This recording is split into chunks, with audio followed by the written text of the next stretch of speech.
In the 4th year of Jehoiakim, son of Josiah, king of Judah, this word came to Jeremiah from the Lord. Take a scroll and write on it all the words I have spoken to you concerning Israel, Judah, and all the other nations from the time I began speaking to you in the reign of Josiah till now. Perhaps when the people of Judah hear about every disaster I plan to inflict on them, they will each turn from their wicked ways. Then I will forgive their wickedness and their sin. So Jeremiah called Baruch, son of Neriah, and while Jeremiah dictated all the words the Lord had spoken to him, Baruch wrote them on the scroll. Then Jeremiah told Baruch, I am restricted. I am not allowed to go to the Lord's temple.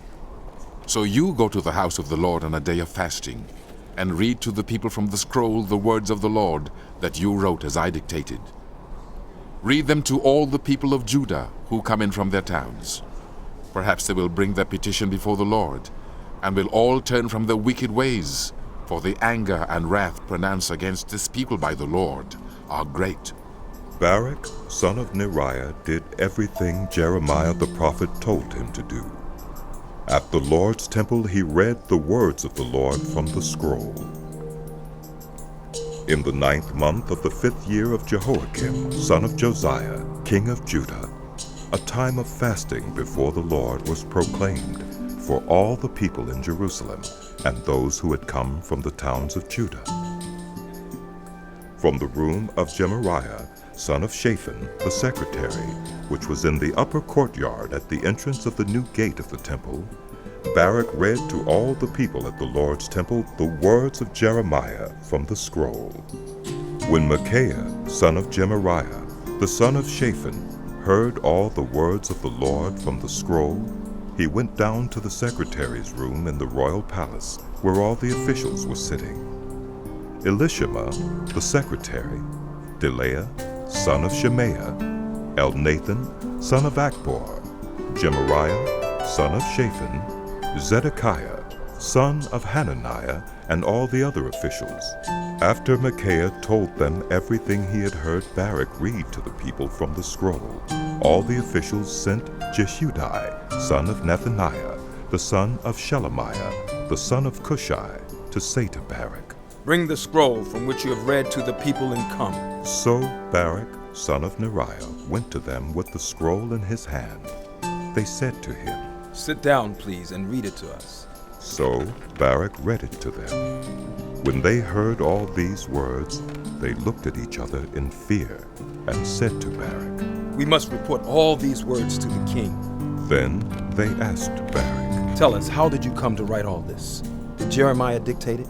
Yes, Baruch replied. he dictated all these words to me, and I wrote them in ink on the scroll. Then the officials said to Baruch, You and Jeremiah, go and hide.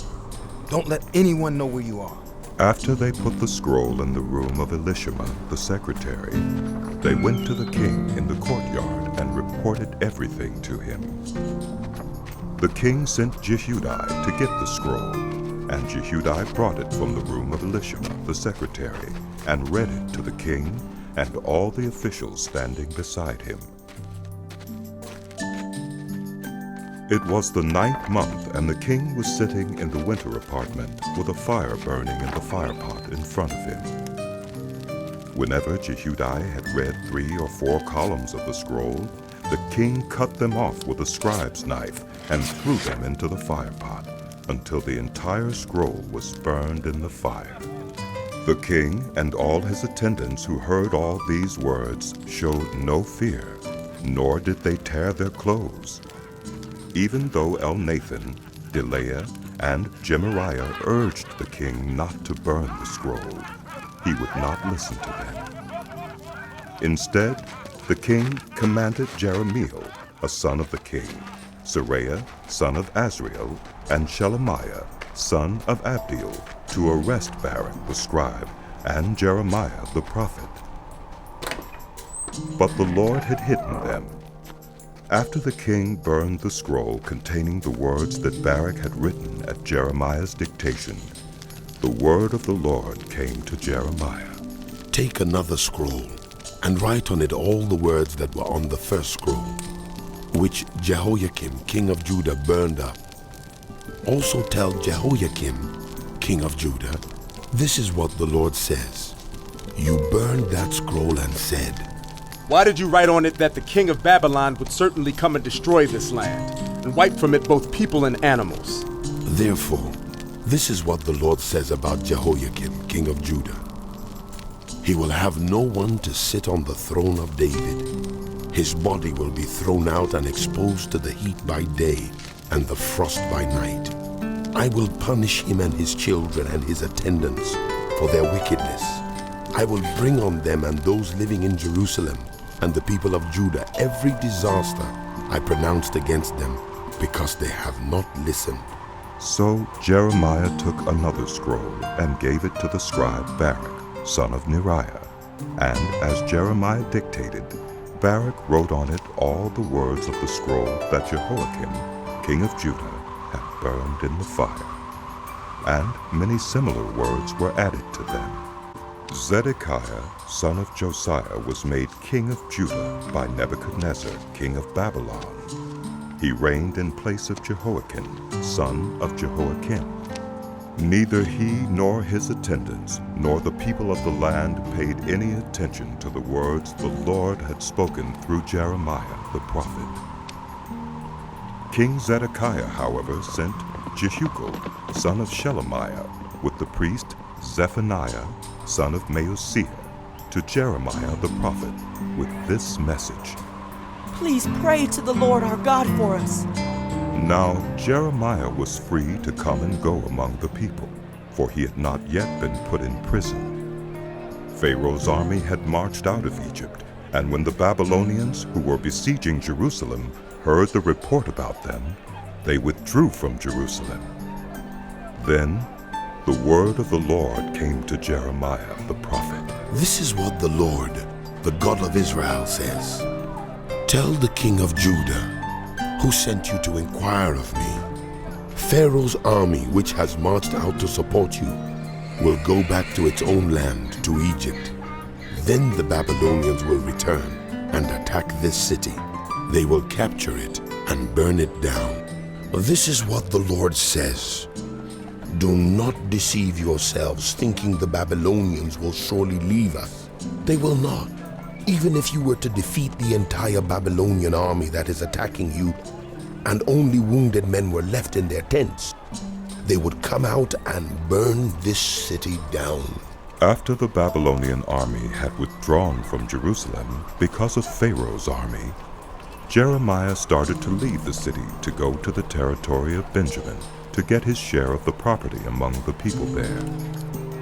But when he reached the Benjamin gate, the captain of the guard, whose name was Irijah, son of Shelemiah, the son of Hananiah, arrested him and said, Arrest this man! You are deserting to the Babylonians. That's not true. Jeremiah said. I am not deserting to the Babylonians. But Irijah would not listen to him. Instead, he arrested Jeremiah and brought him to the officials. They were angry with Jeremiah and had him beaten and imprisoned in the house of Jonathan, the secretary, which they had made into a prison. Jeremiah was put into a vaulted cell in a dungeon, where he remained a long time. Then King Zedekiah sent for him and had him brought to the palace, where he asked him privately. Is there any word from the Lord? Yes, Jeremiah replied. you will be delivered into the hands of the king of Babylon. Then Jeremiah said to King Zedekiah, What crime have I committed against you, or your attendants, all this people, that you have put me in prison? Where are your prophets who prophesied to you, the king of Babylon will not attack you, all this land? But now, my lord the king, please listen. Let me bring my petition before you. Do not send me back to the house of Jonathan the secretary, or I will die there. King Zedekiah then gave orders for Jeremiah to be placed in the courtyard of the guard and given a loaf of bread from the street of the bakers each day until all the bread in the city was gone. So Jeremiah remained in the courtyard of the guard.